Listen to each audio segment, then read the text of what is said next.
So we're just having a quick look at the plough here, and we're going to have a little blast on it as well. So 4 furrows, and yeah, on quite a big tractor really. We're going to go and give this a blast down in the field. This is behind the scenes of Joe's vlog here, driving the Profi hopper to go find him. Hey, that's very straight. No GPS, that is fantastic. I tried my best. Dropped her in.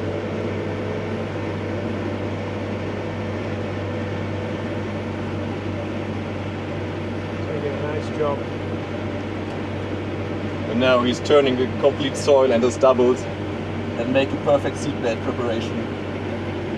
Yeah, from stubble to nice brown soil. Yes. It's really quite satisfying ploughing, Yes, isn't it? ploughing It's is like, still very satisfying. yeah, it's like one to the next. Oh, and we got this David on the top cut coming down. David on the Profi mower. Yeah. Yeah, Profi mower, sorry. Yeah, all guys have fun here. There he is, look. Coming down with the camera. Fantastic.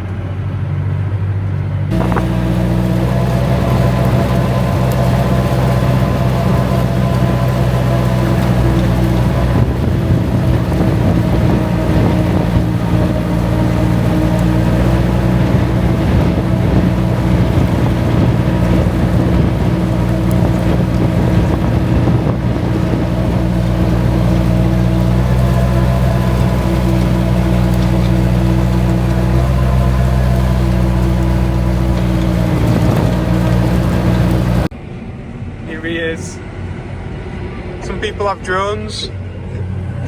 We have David on the Profi mower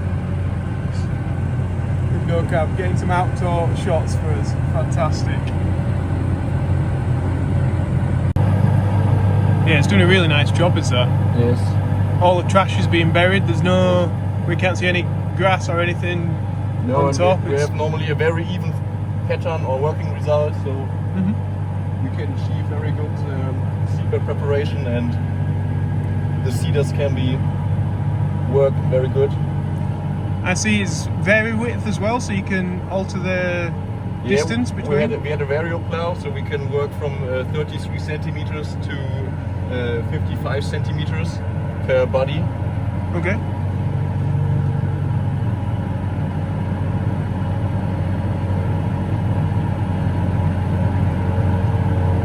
I mean, it was just dragging a little bit of trash then, but that even went into the bottom. Yes. Normally the whole trash is turning into the bottom. We can see it very good on the skimmers here in front. Yeah.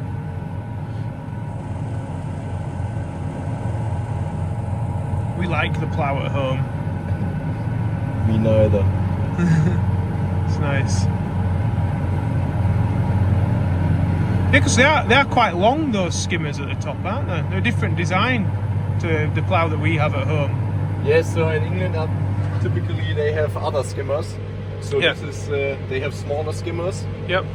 But in Europe we have, or in the other part of Europe, especially France, for example, there's nearly the same skimmers like you. But we here in Germany, Netherlands, and so on, we have normally this type of skimmers, which is more bigger for, especially after harvesting corn, for example, when you have a lot of organic material on the top, then you need a bigger skimmer. Just to make sure you're burying that trash. Yes, because the main advantage of plowing is to bring all the organic material into the soil and turn it. No? Yeah. You don't want it left on top. So it's not just for a ploughs you make, is it? You can go up to... We have now here the Terrace 200, so it is called Terrace 200 because it's built up for a tractor class up to 200 horsepower. Okay. So we are in a good performance class here with this class with 150, 160 horsepower. This plow model is available with 4 or 5 furrow, so we have every time a 4 furrow base machine where we can add a 5th furrow. Okay. Oh, like the bolts on the back there? With the bolts on the back. Yes, then we can add the fifth furrow. Then we have a 5 furrow plow for tractor class up to 200 horsepower. This is now the Vario version, which we have with the hydraulic adjustment there for the working with the cylinder with the scale there next to the wheel. But we also offer this version as a step plow where you have the mechanical working with adjustment, which is not that comfortable. And as well we have here the shear bolt overload safety.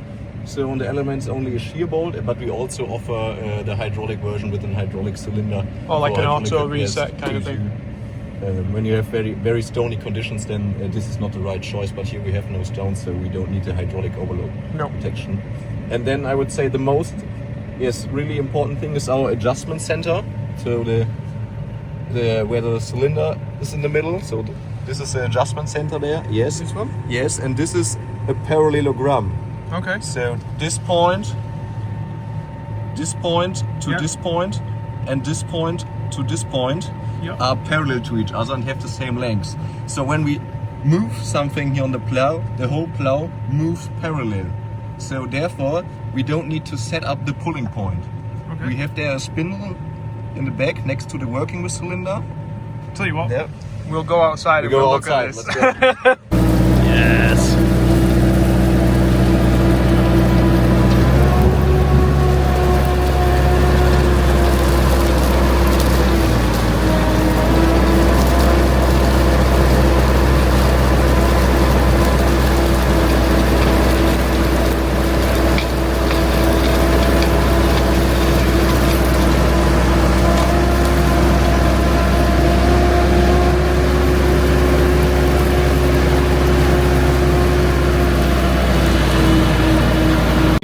What's that? Like any fresh beverages from the Profi mower? Oh, you're the refreshment guy? Yeah, we've got Coke and orange juice. Looking like paddling pool. Oh, that's fantastic. Look at that. Brilliant. Okay, let's go. What do you want? Yeah, where's the beer? No, we are working. No free time today. Maybe in the evening. Yeah, that's it. Water, orange juice, brilliant. or Coke. Brilliant. The party trick. Hey! So fast. Slowly. Put it like this, and then And then down. Okay. with this finger. On this finger. On that? Yes, and then you can open the Coke. Okay. So I'll remember that. Very good. Cheers. Cheers. You learnt that drinking beers though, didn't you? Yeah. Right, so we're just looking now at the plough from the outside in the windy conditions. Quite unique, the parallelogram that you've got on the back here. Yes. And you say it makes it a lot easier just to set up the plough. It's an easier thing for people to do, because I often get the plough wrong, and if it does make things easier, that's all the win for me.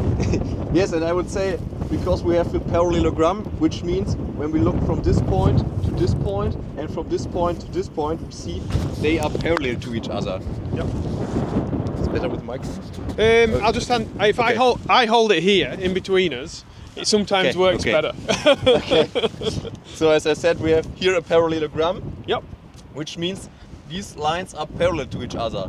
And we have here in the middle a hydraulic front furrow cylinder, so a front furrow, the working width of the first body, which need to set up once when you start plowing with a new tractor, which depends on the inner track width. So you need to set it up one time for the first time when you plow with a new tractor. Okay.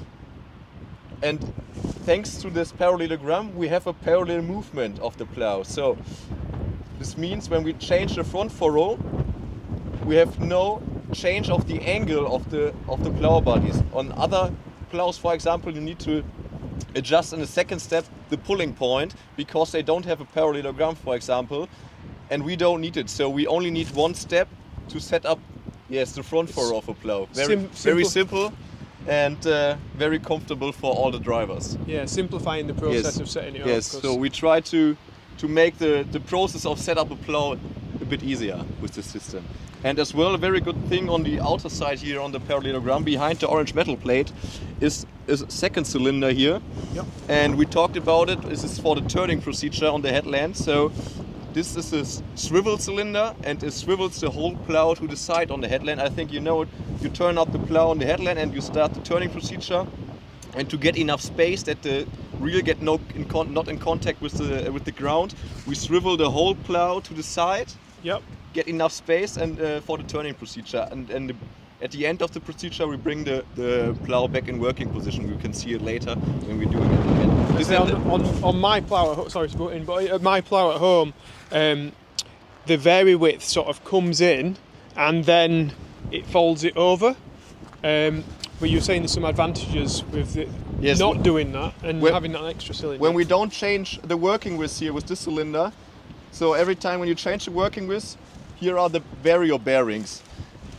And I think it's clear if you change the working width every time on the headland from small to wide, then you have every time movement here in these bearings, and this means every time a bit wear. And when we don't do this, we have not that much wear here in these bearings every time on the headland, because we don't change the working width, we swivel the whole plow to the side. Yeah. And then sometimes, I mean, on mine, we have to line it up every time on that setting, because we've lost the scale. The scale. And so sometimes you might be ploughing just slightly different one way to the other.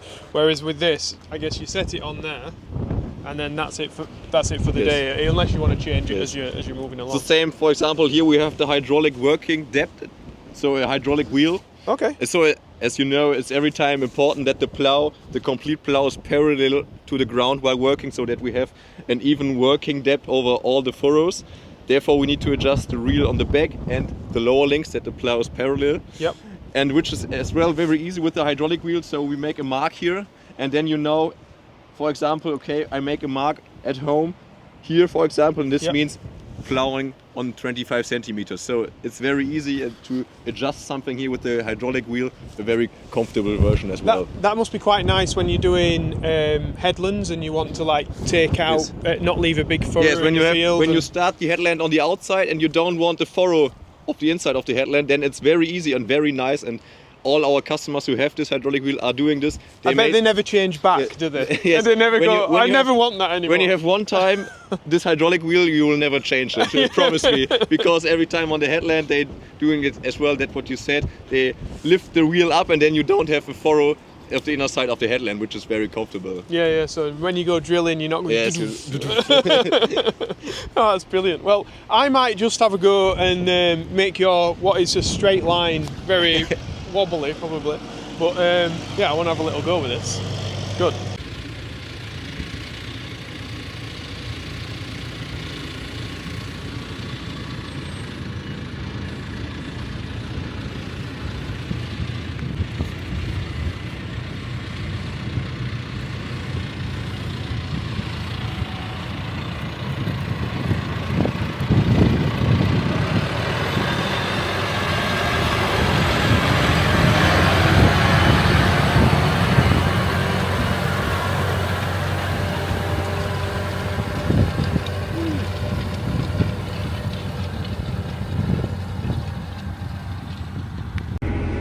So now I'm in the driving seat and I'm trying to keep it straight, but not sure how good this is going to be.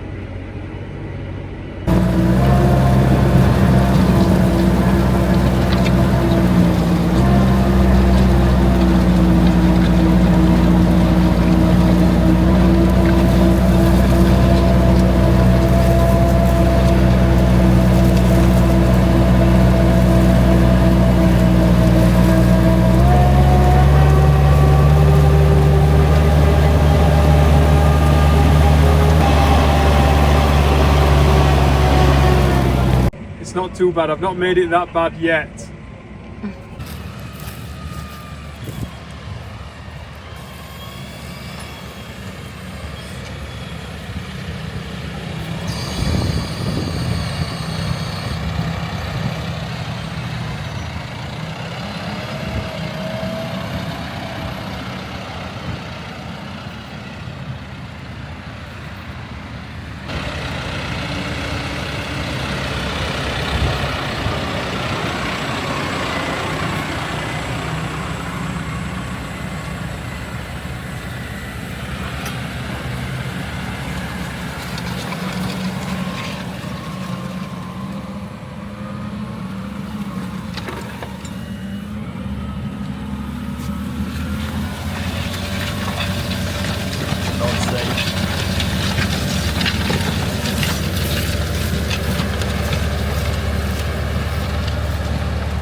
the ditch a bit.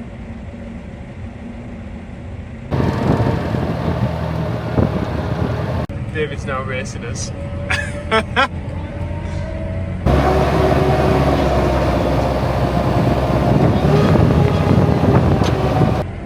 I've come off the track because I think we get away from the cars a little bit for safety. It really goes, that thing, doesn't it? Up to 20 kilometers. Yeah. And we are only driving 15, so he's faster. He's faster than us.